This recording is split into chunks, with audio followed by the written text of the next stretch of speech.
nakahanda na akong katayin ngayon sa social media ng mga hindi Katoliko. Alam ko yan. Handa na ako dyan. Pwede pa rin na akong gawing katawa-tawas.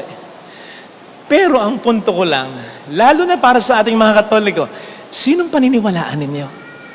Kapitbahay ninyo o kapamilya ninyo? Na alam ang history, pinagmulan ng pamilya ninyo. Sinong paniniwalaan mo?